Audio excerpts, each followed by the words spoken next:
entered the Manchester's and the Tongji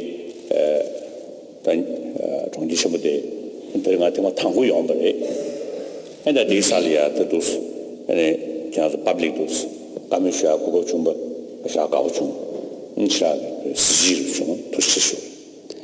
This is my first visit to this great city of Manchester, and it is a great pleasure for me to have this opportunity to be with you here and to speak to you. So I would like to express my deep appreciation for all of those who have been concerned in making this possible.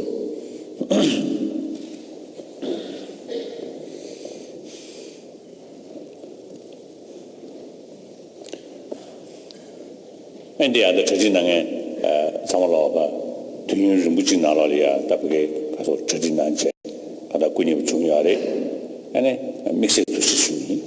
I would also like to take this opportunity to express my thanks particularly to all those organizers who have put tremendous efforts for a long period of time so that we could all have this opportunity here today. And I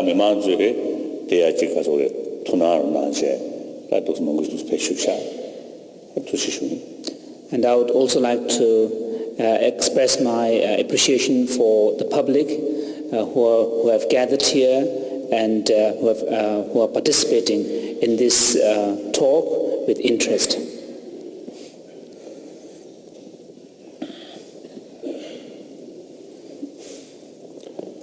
Now, I will try to speak through my broken English in order to save time and also, I think, to communicate directly.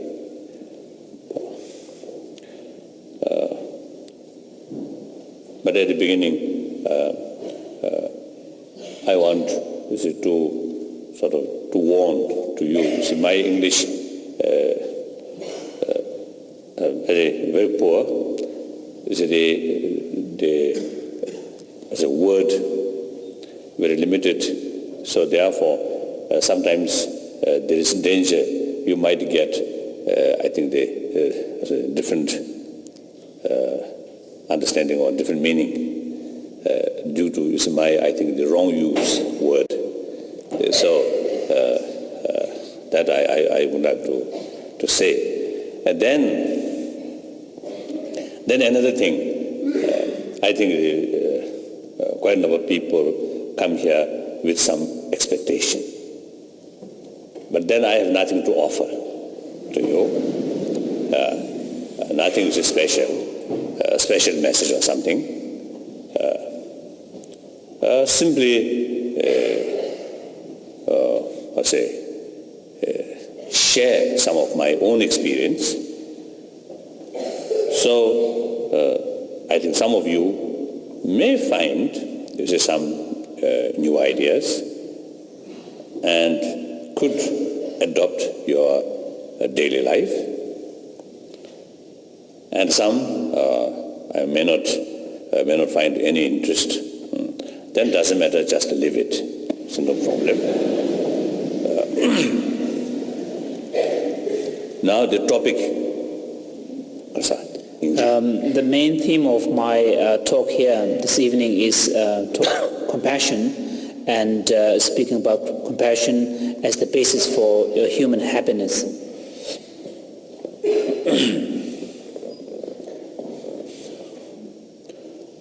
Now, obviously, every human being, I think by innate, there is feeling of I. That's right. We can't explain why that feeling there. But there is that kind of feeling. And with that feeling, a desire for happiness and desire overcome suffering. That also very right one. We have right to achieve happiness, maximum happiness. And also we have right to overcome suffering.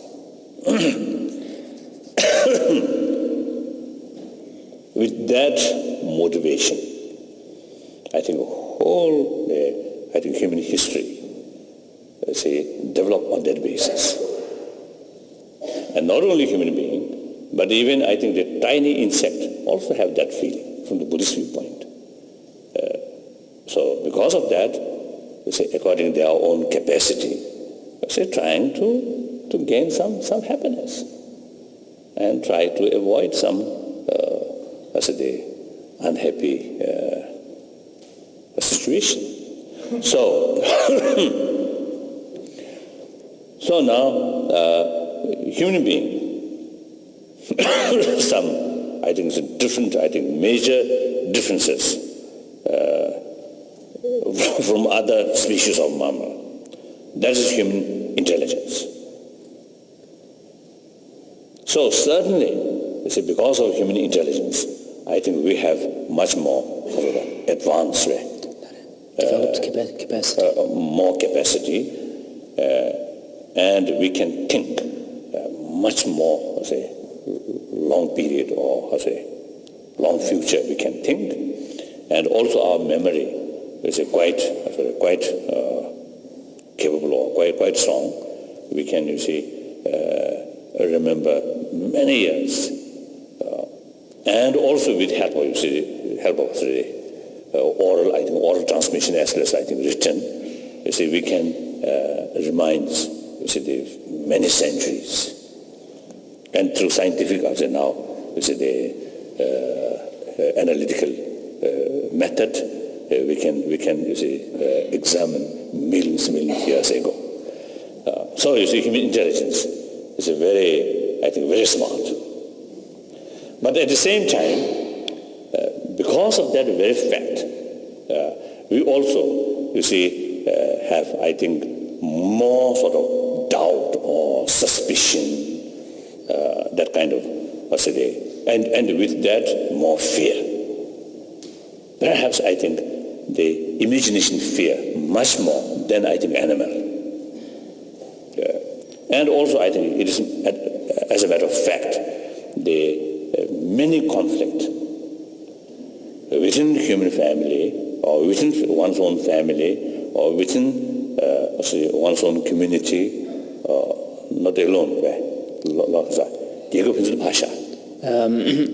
let alone the conflicts that you find between nations. Within one community, within one family, even within one single person. Because of that intelligence, you get a lot of different ideas, different views, and as a result, conflict, contradictions. So that also creates sometimes unhappy mental state.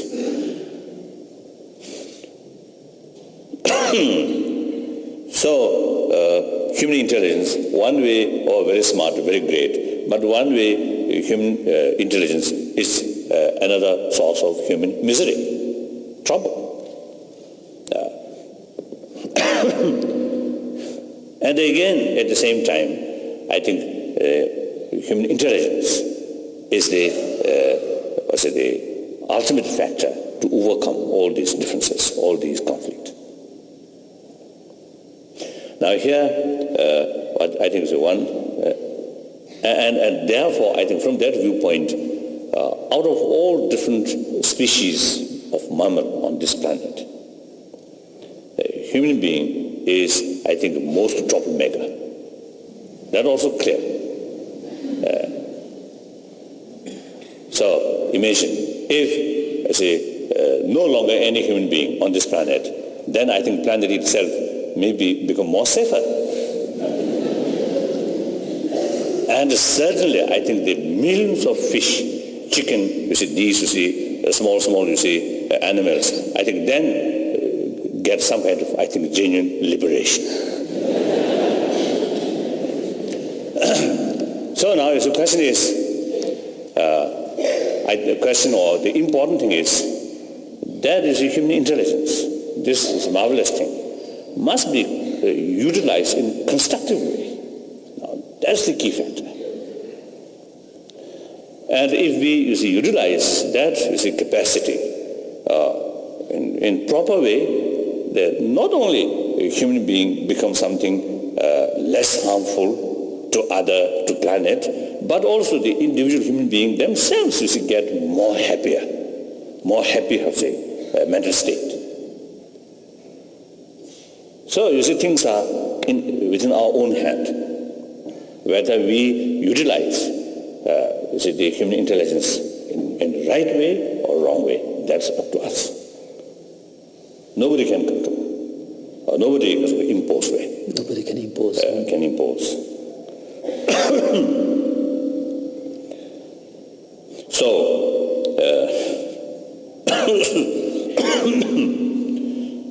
So now, in order to utilize the human intelligence or human capacity more constructive way, first we need awareness about that kind of nature, and on that basis, will or determination.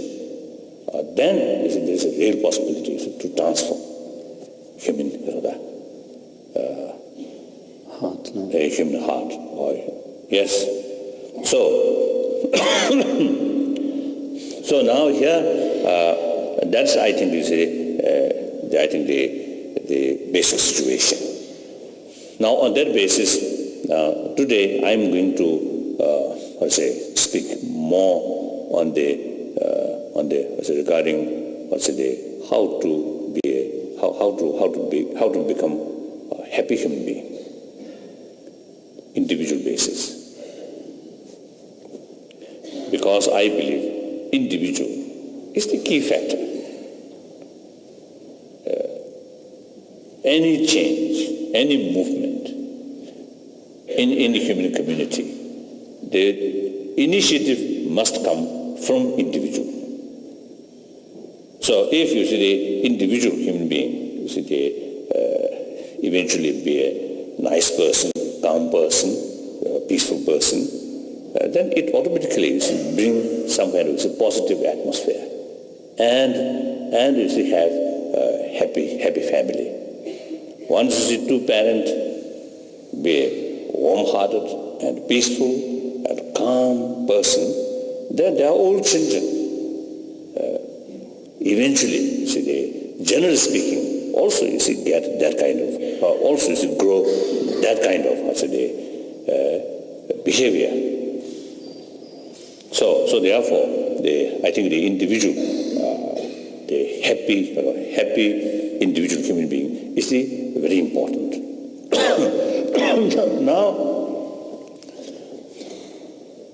Now our attitude, such manner that troubles mainly come from outside. So try to eliminate the existence of the trouble surrounding you. I think that's one-sided view. Of course, it's the environment, the surrounding situation. Also, very important factor for one's own happy or unhappy mental state. But the more important other side is one's own mental attitude. Now, the surrounding situation may not be so friendly, even more hostile. But if your own inner mental attitude have the right kind of mental attitude, then the surrounding situation may not be so disturbed, right? May not disturb. May not so disturb your inner peace. So on the other hand, if the inner mental quality or mental attitude not that kind of the right one, then even that person is surrounded by good friends and best facilities, that person cannot be a happy person or peaceful person. Right? Not a happy person. Or a happy person. So therefore, obviously, the mental factor is more important than outside surrounding. External conditions. External conditions.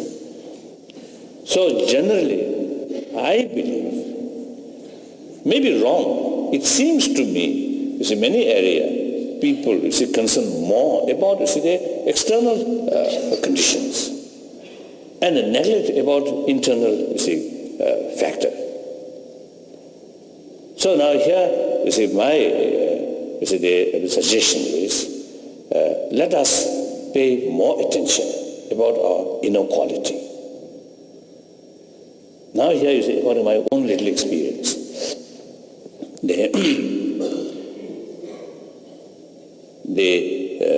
most important factor for mental peace is, I believe, of course there are some other factors, some other qualities, right? Yes. But I think one of the very important factor is human compassion, affection, sense of caring.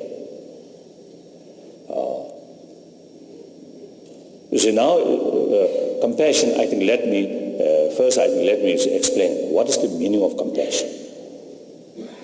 Compassion, or love or compassion, is usually, you see, we get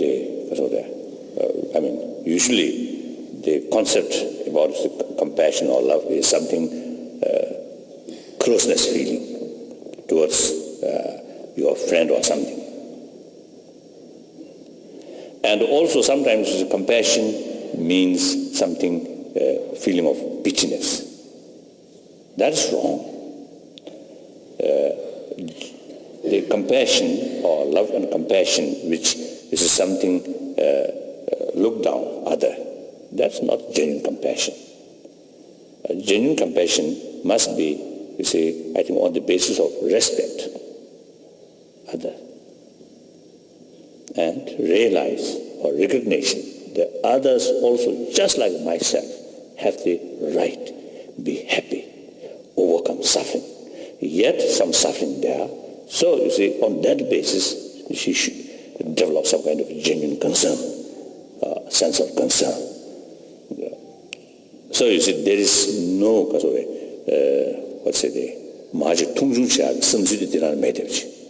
so that way of relating to others in a compassionate way does not have the element of looking down upon the object of your feeling. Then the closeness feeling towards one's own friend, that usually more like attachment rather than compassion.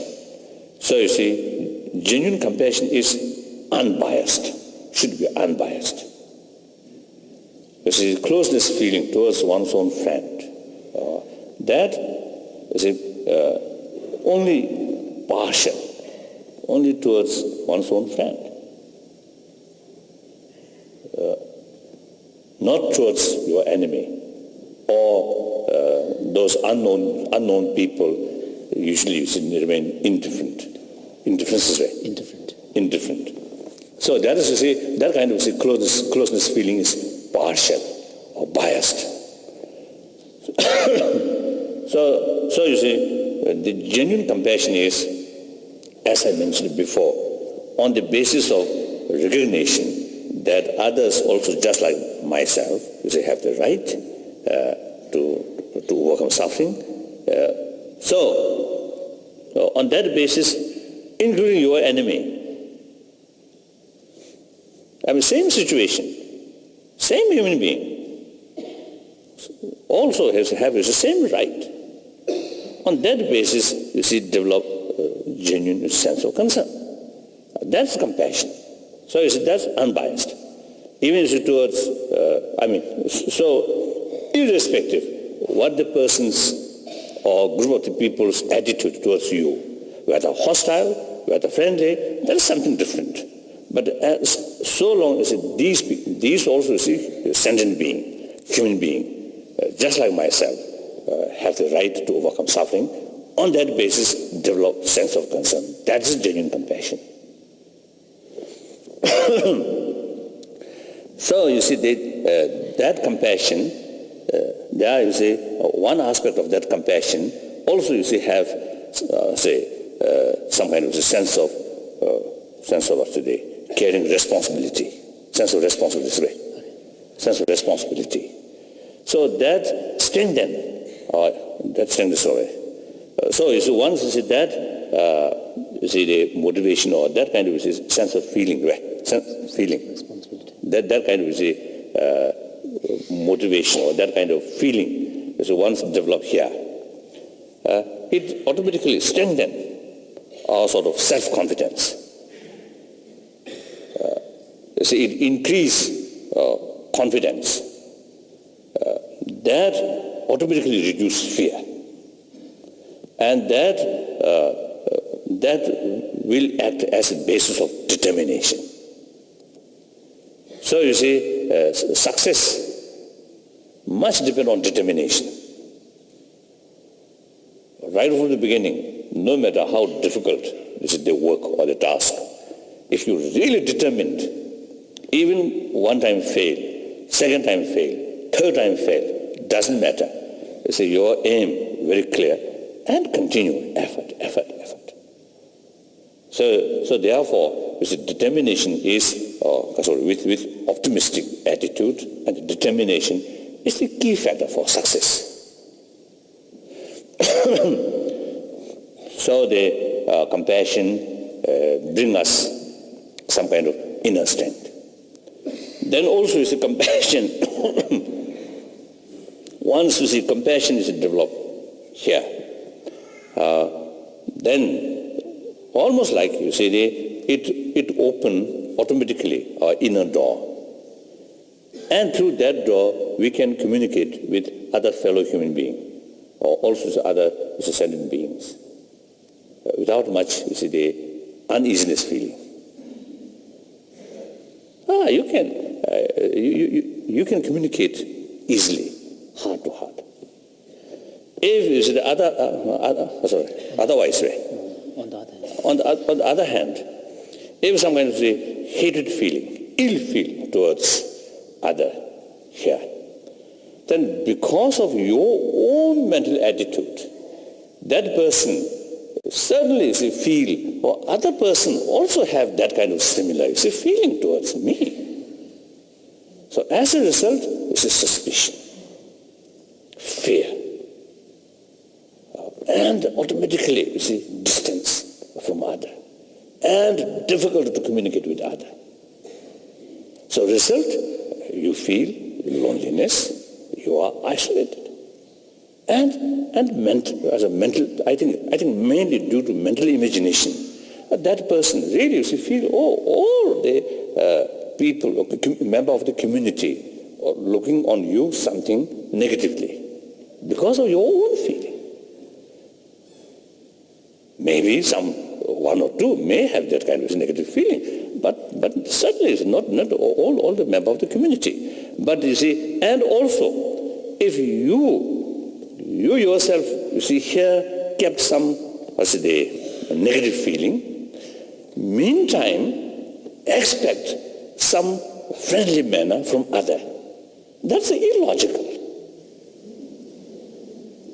You see, if you want more friendly atmosphere, first you must create the basis. Whether you see others' response will be positive or negative. First, you must create some kind of ground.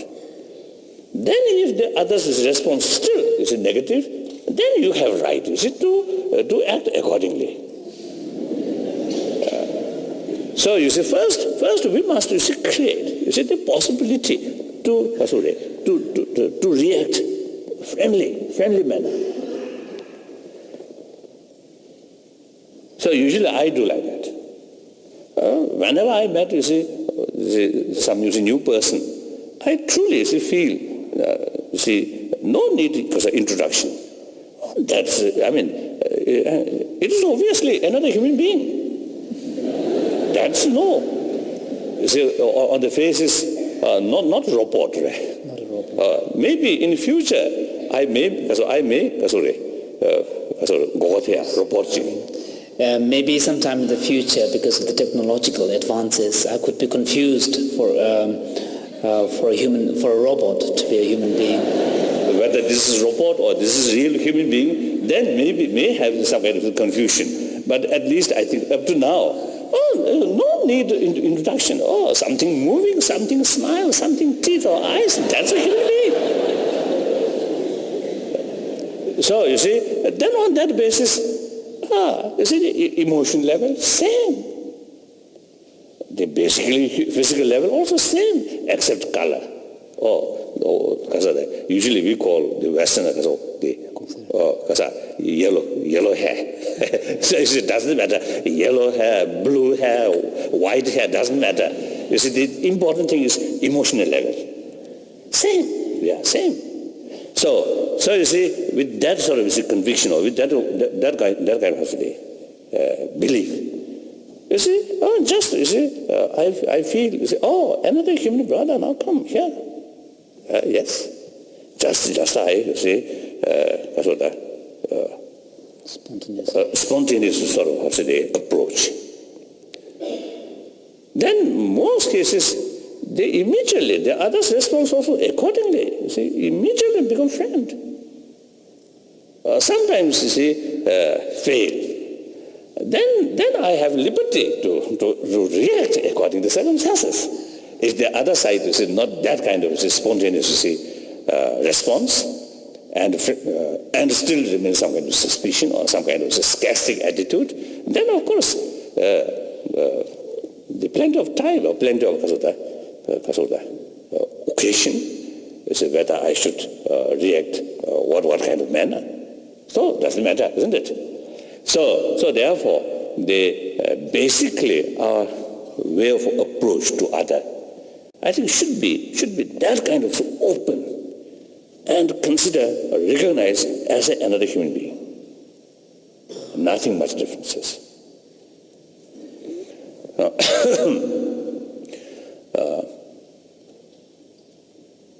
So